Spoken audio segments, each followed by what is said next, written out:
This is One Thought at a Time with Ian Travers, where we get curious about what makes us tick. I'm here today on location with a man who lives and breathes motorsport. Welcome, Adam Palmer. Hello, Ian. Glad to be here. Great to be here. This is brilliant. We've chatted and chatted off camera. Yeah, we have. Yeah. Before we get going, I guess we should say, for those people who are not watching the video footage, just tell us where are we? We're in our little workshop in the middle of Essex. Actually, would it be the middle of Essex? Yes, it would. We've got a Mini Cooper mini challenge car that we're building. We've got a YouTube channel and we're showing that on the channel. Used to do a little bit of racing when I was younger, and I've got to that age now where I feel I've got to answer a few questions. And I've been talked into having a go, to race it. So we're going to build it to race it in the championship. We're going to try and get a couple of rounds in this year, right? Hopefully with Graves, because I love Graves. I think they're the dog's danglish, as they say. That's a bit crude. I'm sorry. Nervous at the moment. Yeah, that's fine. The idea is to build it and race it.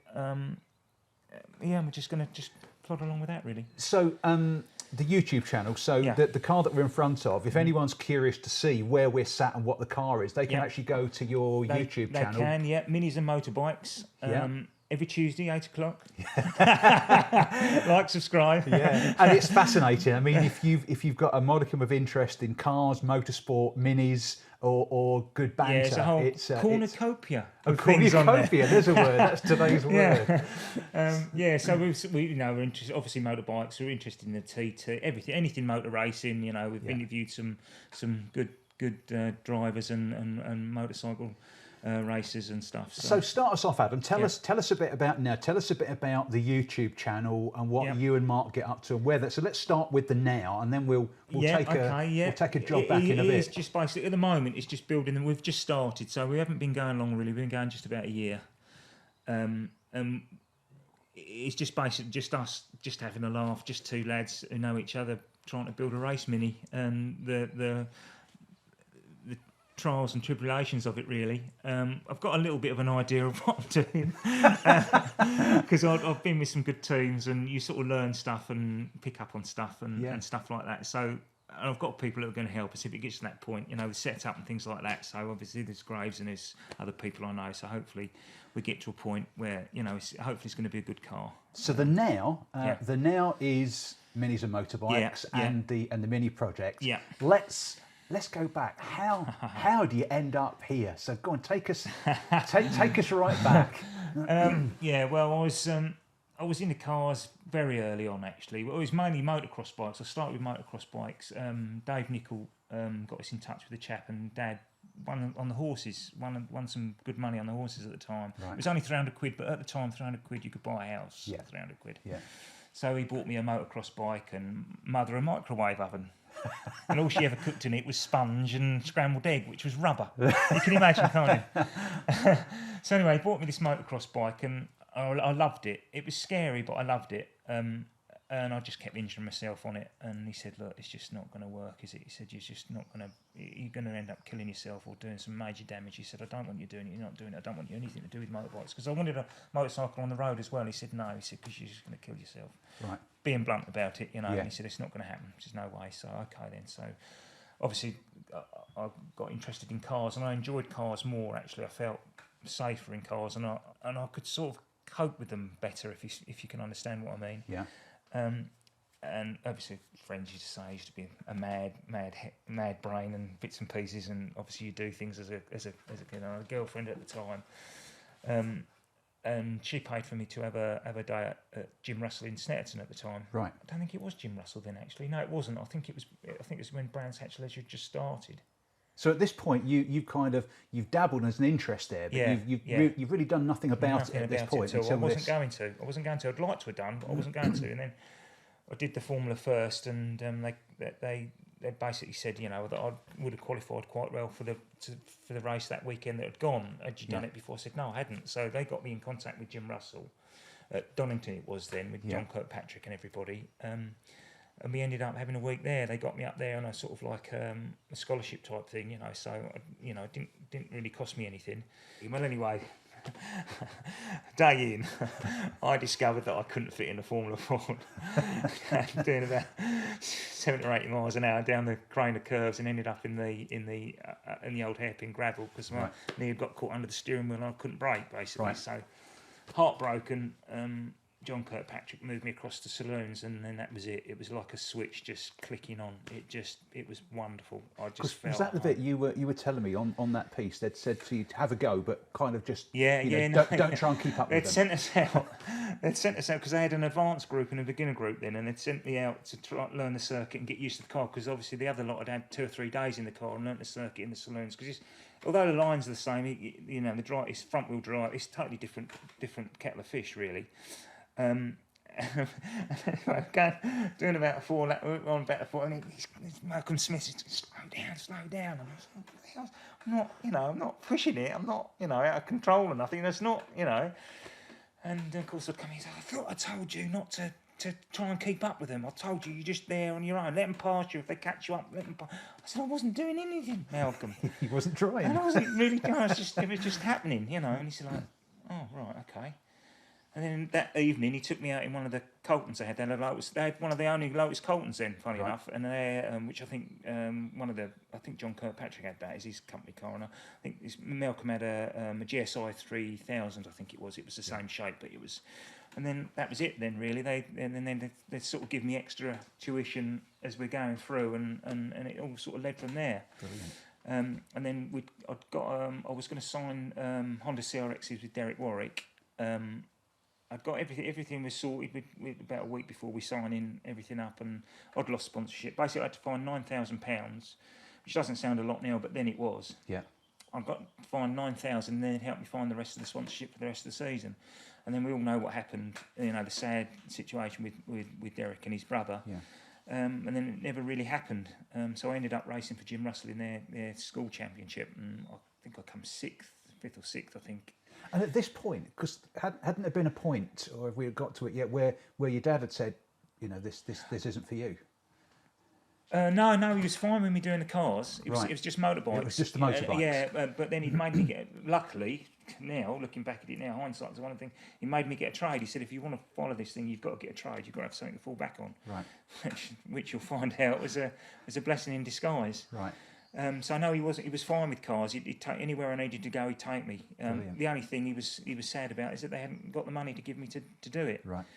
And that was about it really. So then obviously I didn't know what to do then, and I was trying to find sponsorship. Actually, it was trying to find sponsorship for the CRXs.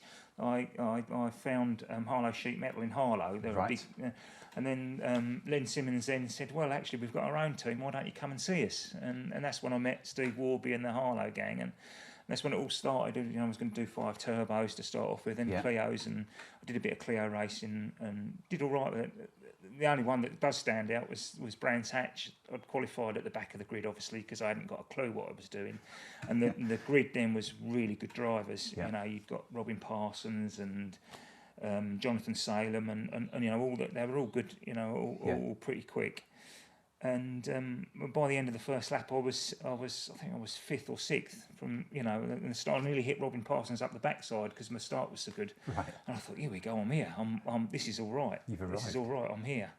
And of course, instead of being a normal 20-lap race, I think it was a 40-lap race, and I just wasn't fit enough. Right. It was at that point that I realised that fitness was the key to it all. But in your mind, you were up for it. I was up for it. I was like, here we go. I'm in with the Lions, but we're here. And I just dropped off. I ended up 13th in the end. And then after that, it was just struggling with money and bits and pieces. And I was hoping to get in sponsorship from a couple of major companies, and they pulled out because one of them had laid off like 5,000 people. Right. They couldn't be seen to be given sponsorship to motor racing, and the other company went to sponsor one of the touring cars. Went over, because they sponsored a touring car team anyway, but then they were going to give everything to the touring car team, basically. And that was it. I just left. So that's without a drive and. Over what period? If you think about that roller coaster, it was. I don't fit into that car. Now you can fit into this car. Yeah, probably 2.5 years. Yeah, 2.5, 3 years probably, I think. Yeah, probably 2.5 years. So from that, because Yeah. it was a passion there, wasn't it? You wanted to do this every day. Even now, every day, I wake up in the morning, I'm thinking racing cars, and when I go to sleep, the last thing I think about is racing cars, and it's all day, every day. I mean, when I was doing the gym, I'd watch touring cars, in-car touring cars, and I'd watch the touring car races. I'd watch Formula One every morning. Yeah.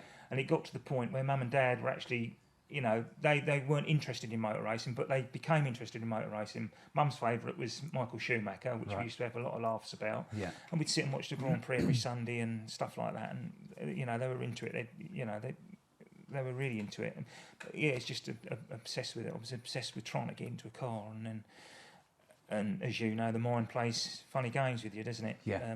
And I was going through a lot in personal situation in life as well. I struggled when I was younger, with the usual sort of bullying. Well, that's a big thing now, isn't it? Bullying and people telling you're not any good at anything, and it gets to a point where that is 70% of your mind instead of the other way around. You want the positives to be 70% and the negatives to be 30%, and it was just a continual battle against it, really. Did you find that when you were getting into the motorsport back then, did you find that was something that really focused your mind and kind of pulled you or separated you away from the negativity at that point?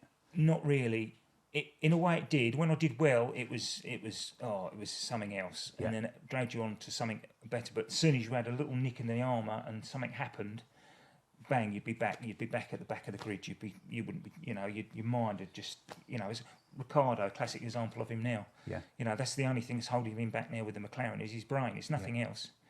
And it just is so destroying. Yeah. And then people pick up on it as well. And the not so nice people tend to drag you even further back down with it. And it's a bigger fight to get over that.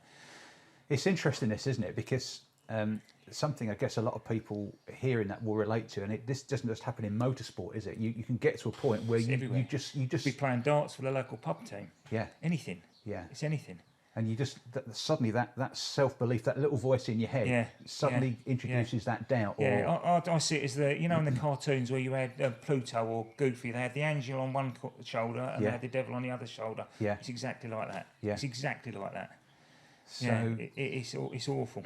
So what happened then? So at that point, then you were trying to get sponsorship. You were getting involved with the Harlow I've sheet always metal. struggled trying to get sponsorship, always. And there's never been anyone to help me say, well, you need to do this, you need to speak to them, And the thing that really bugged me is I knew people who were multi-millionaires and they were good friends.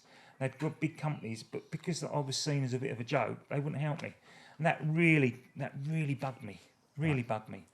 And that was always the way, really. And then you'd get to a point where, we give you some money. And then it was always something that just knocked you back. It's just a continual knockback. Yeah. And then when you did do something, you did okay. And then, of course, because of the knockbacks, when I actually come to do I've got some money together to do some proper racing, it took me that much longer to get to the point that I was to start off with. You described to me as well, when we've been in conversation, about the fact you almost find yourself when you're in that zone. Yeah. That you're almost... You're looking in on it. You're looking in on it. Yeah. Tell us a bit about that. It's really weird. I've only happened to one. It's that holy grail that everyone looks towards, because there's a friend of mine. He helped me a lot with the mind, really, and we used to do sort of little exercises as well. And there was a couple of drivers that he used to work with, and they could never get. They were desperate to get to that point. Well, I used to call it like a fluid brilliance, where it's almost like you're looking in on yourself. When everyone says, you have an out-of-body experience, and you're floating above yourself in bed and you can see. It's almost like that. You're looking in and nothing's a problem. Nothing, the car might break away, but you automatically, before it's even happened, you've given out, you're on it, and it's there. It's just... I love that term, fluid brilliance. Yeah. So it just you're feeling it. Yeah. Yeah, but you're feeling it before you felt it. Yeah. If you see what I mean? And it's only happened a couple of times, I would say, really. So if you've got to think about it, it's too late, isn't it? Yeah, it's too late. Don't think about it. Yeah, it's just got to happen. Yeah. So what happened next then? Oh, what, the driving? Yeah. Well, yeah, I didn't get the sponsorship I wanted. So the team gave me a car, basically, gave me a Renault 5 Turbo. So we got it all set up and everything. He set it all up for me. And my late brother come with me to run it, and a girlfriend come with me. And I thought, right, here we go. We just, he advised me, do what we've been doing and everything, you know, let them go out on the qualifying, just let them go and then get ahead of you. So you're not getting dragged into anything you don't want to get dragged into, and just work it at your own time, work up to your speed and get this rhythm, because everything's about a rhythm. Consistency and rhythm is the most important thing. Right. You know, it's almost like a drum beat. Boom, boom, boom, boom. You're driving around, it's like this. You know, everyone took the mickey out of Sylvester Stallone film Driven, didn't they, with his humming. It's not far off. Right. It's just this. You get this rhythm with it. You know, you've got your turning, you've got your clip and your exit and everything else. And there's that. You know, put the wheel across on that bit, and it's dance. just It's almost like a dance. Yeah, it's just this rhythm. Get your rhythms right, and then you get into this state. You see, where you're not really, you know, the muscle memory's working. The cars, you're not thinking about, I've got a brake here. It just happens. You know, and then that's when you tend to get this state. So I would let them all go, and then by the time they'd got to the second corner, I was up with the back of the pack. I'm thinking, bloody hell, this car's flying. I'm going to win this. And of course, then, because I was in that state of mind of, whoa, here we go, chest out, I'm going to win this, everything else had just gone out the window. I wasn't thinking of the rhythm and just work up to it. You started to think. I'd started to think. And I think I was reading the motor and news headlines as I was going down at the back straight, you know, and then on the second lap round, I come round, gone into the bomb hole, not concentrating properly, problems with the tyre, back end broke out, turned into it, floored it, knocked it down, floored it so it pulls it straight, you know, front wheel drive. Thought, got to keep it on the tarmac, spun round, hit the infield, and then hit some rabbit ditches, and then did a multiple barrel roll, and that was it. And I sort of come round and... What kind of speed were you at there? I don't know, I reckon it's probably, I don't know, I honestly couldn't say. It's probably 80 mile an hour, I reckon. It might have been a bit more, because it picked up speed on the grass, you see, because the slicks you got, you know, it's just picked up there and it's bang, and all I can remember is this bang, and then it was just slow motion. The window broke, and it was going on. All I can remember, my head was literally level with the grass, and I'm thinking, God, this grass is really bleached. It's lost all this colour. And then there was another bang as the corner of the car had hit it, and it pushed all the roll cage back and everything. And then that was it. I come round, and the marshal was over me, and I said, oh. And she was a nice tall blonde girl, funny enough. I said, am I in heaven? And she said, no, dear, at Snetterton, you've had an accident. And that was it. Am I in heaven? Yeah. I thought I'd gone. I really thought I'd gone. But it was in total slow motion. It was really weird. Yeah.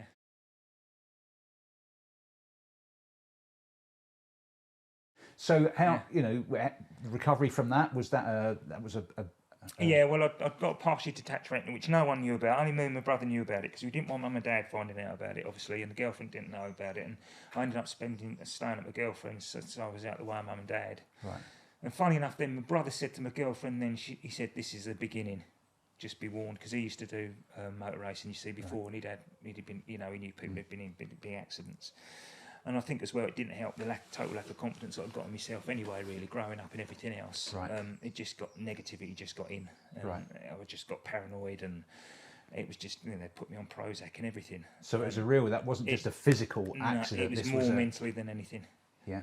I think it was almost the point. I'd got to this point where I've been working so hard for, you know, I'd be working 7 days a week so I could do the Jim Russell thing and stuff like that. And I'd worked so hard for it, and it just gone in this split second of a silly mistake, something that should never have happened. Yeah. You know, we'd worked on this for so long, and I just squandered it. I just totally squandered it through vainness, really, I suppose.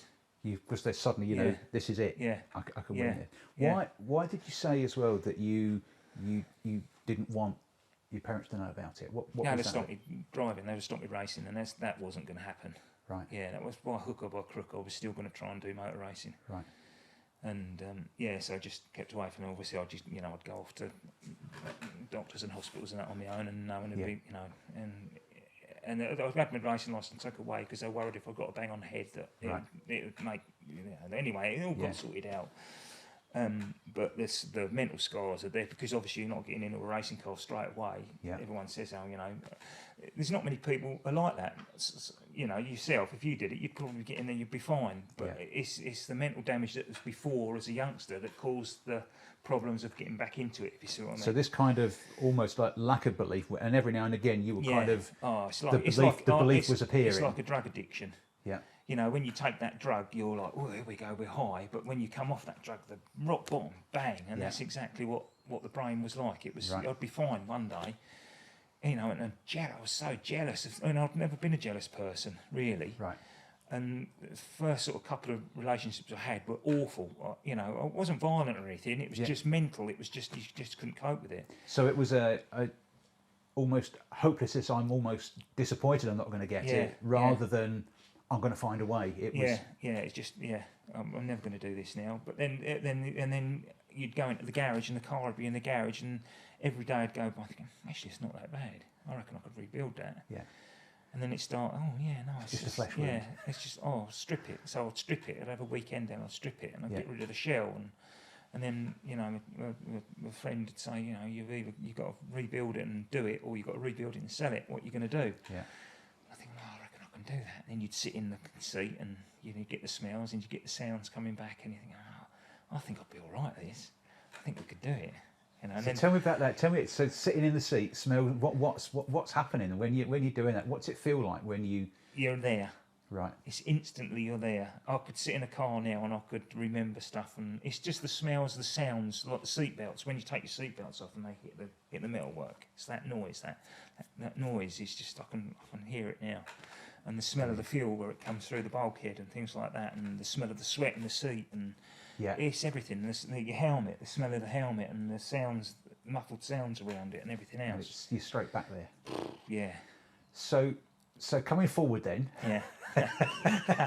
we're sat in front of a car that is clearly this is on a mission. So what's going on then? How do we get from that to here? Well, I rebuilt the car, and this dear friend of mine, he's one of my best. Three friends, he's given me more time and more than anyone really. I should see him more often than I do. Well, a lot of people know him anyway. Steve Warby, Fowler Motorsport. You either love him or hate him. You either like him or you hate him. But I love the guy. I mean, he's sorted me out big time. He's sorted the head out. I mean, even before it even became a thing, we were doing things where you'd sit in a seat and you'd have a stopwatch. Yeah. And you'd imagine it was all about focusing and imagining the race you want, the start you want, everything. So we'd sit in a chair with a stopwatch and we'd make a game of it, where we'd do a lap of Brands Hatch and you start this, right, go, boom, you start this lap and you talk your way around the circuit and you're driving the circuit, blah, blah, blah, blah, stop, boom, over the line, and you'd see who would get closest to the lap time. Yeah. It's just, This is and did that predate car simulators? Yes. Right. So this was you're kind of living and breathing that circuit. Yeah, we didn't believe in we still sort of struggle with them now. It's only because I've been in with Mark, who's with Minis and Motorbikes. I've been in his son's VR headset thing. I thought they were, because you haven't got any. I mean, obviously the modern ones are different because you've got the car moves and you can get that movement in it. But I just didn't believe in them because I was always hopeless at computer games anyway. Right. I just couldn't do them. But walking it through, almost like doing the knowledge of as the taxi drivers would say, but of the racetrack. Yeah. But it's not just doing it; it's living every minute of it. Because you know where the braking points are, where your little marks are for your turnings, your clippings, and all this sort of thing. You know where you can put a wheel over to give you another tenth, or it's silly little things. Or there's a mark in the grass. So you're using all the circuit. You see it now where a lot of the drivers aren't using all the circuit. Yeah. They're missing their clipping points by that much, and you're thinking, well. That's, if you add all those corners up, it's not the straights that are important. If you add all those corners up, you've got another tenth or 2/10 of a second. Yeah, and it is marginal gains. It is marginal gains. Yeah. So from that then, how do we get to this? Oh yeah, no. Well, we rebuilt the 5 turbo, and I thought, I'm not going to do any motor racing now. It's all over. I've had my chance, and because the big things were going to happen. Well, it was going to be touring cars. It was definitely going to be touring cars, and I've got a deal. It was being worked out for a deal anyway, and this accident just curtailed everything. It just stopped that. Obviously, it had gone. The weeks had gone by, and it was just no, that's never going to happen now. So then we got the car built, and he said, "Right, we book a test day at Brands Hatch." So I booked a test day at Brands Hatch, and it was peeing down, absolutely peeing down. Didn't have any wets, just had slicks. And of course, Steve come down, and he said, "I'll meet you down there." And being a Yorkshireman, he's pretty crafty. He come down earlier to see if I actually get out, and he stood on the pit wall, and And he come back into the pits on the other side of the paddock. He said, where the bloody hell are you? Where are you? I said, you should be out there doing laps. You know, you've missed half the session. You know, I said, oh, you know, I haven't got any fuel. I've got to get my suit on. I was finding any excuse not to get in that car. Yeah. Absolutely every excuse not to get in there. And then he said, I'll put the fuel in. Get your suit on. Just get out there. So I got out there and I did one lap and come back in. He said, well, yeah, what you come back in for? I said, well, it's got a misfire. It's all over the shop. I should be on wet, so I shouldn't be on slicks. I said, he said, just get out there. I said, I don't care how fast, Joe. Just get out there. Of course, it's all over the shop on the slicks. And he said it differently anyway. When he'd set it up, he'd set it all different, so it was a bit more forgiving. It wasn't quite so harsh. And anyway, after about 10 laps, fine, I was starting to get into it. The car was moving, and I wasn't frightened of that movement. Right. As soon as it started to roll, I think that's it. I've had it. I'm gone. You know, and I couldn't cope with that. But as soon as I realised, then the brain starts to think, well, actually, it's not. It's, you know, and then you start getting used to it. And then we kept up with there was a 911 that was going around, and I kept up with it. You know, I was on slicks. And you know. So what's the belief doing now? Yeah, and then it's like, oh, hang on a minute, this is all right. I can Yeah. get back into this. It's not that bad, you know. And then you start thinking, well, actually, I had a multiple barrel roll at 800 miles an hour, and I didn't kill myself. And I said that's a 1 in a million thing. It's probably only ever going to happen once. Sometimes it never happens to anybody. Yeah. And then that's when the positivity starts. And then obviously he helped me a lot with positive, you know. And then there's other people, of course, Mark as well, who's off camera at the moment. You know, they help you get your head around it. I mean, I still have dips and troughs, but it's fascinating how powerful the brain is. Yeah. And as a kid who's doing karting now, and I'll just give her some little tips. I don't know, because obviously I can't remember exactly what we did and how we did it, but there's still little things I tell her to do now. And it's sort of helped her a bit. Yeah. I don't know if she's just telling me that it's helped her just to keep me happy, or it's actually helped her, but she's winning stuff now. Yeah. And you know, and even if it's just making her calm down, I said, you've just got to calm down, you've got to enjoy it, because it's that enjoyment that gets you that next level. If you're not enjoying it, you're not going to move up to that next level. Well, I'm absolutely fascinated to follow the story. Yeah, I think we've got to go for it, definitely. Yeah. And you know, for anyone else who wants to follow the progress of the car, yeah, definitely, take a look at I'd Minis say to people, don't give up. Whatever happens to you in life, just don't give up, because the mind is a funny thing. Yeah. I mean, what's happened to my mind, and I've got to this positive situation now. I know I'm you know, mid-50s. I've never felt so good and so you know. Age is a number, right? And age is a number. You've got to be positive. You've got to be positive, and that's so important. So I'm gonna ask you a question I ask everyone who comes on the podcast. So let's just imagine for a minute that we've cracked time travel. Yeah. Okay. So what you've got the ability to do, you can write yourself a note. Yeah. Put it in an envelope. Yeah. And you can leave it for your younger self to find. Yeah. I know exactly what I'm going to say. What are you going to write Buy on? the Clio. Buy the Clio. Yeah. Yeah. Don't hire anything or pay to buy it and do it off your own back. Right. If I'd have done that, I'd have probably got the touring cars. I should have listened to Mr. Warby, because Mr. Warby told me that. But I thought I was getting sponsorship from these big companies, so it wasn't going to be an issue, because they'd put the foot of the bill lately. So I used that money to do separate testing and stuff like that to get used to the car. Where if I'd actually bought the car, I'd have had the car, and that'd have been it. I could have worked better with it. So the message, buy the car. Yeah.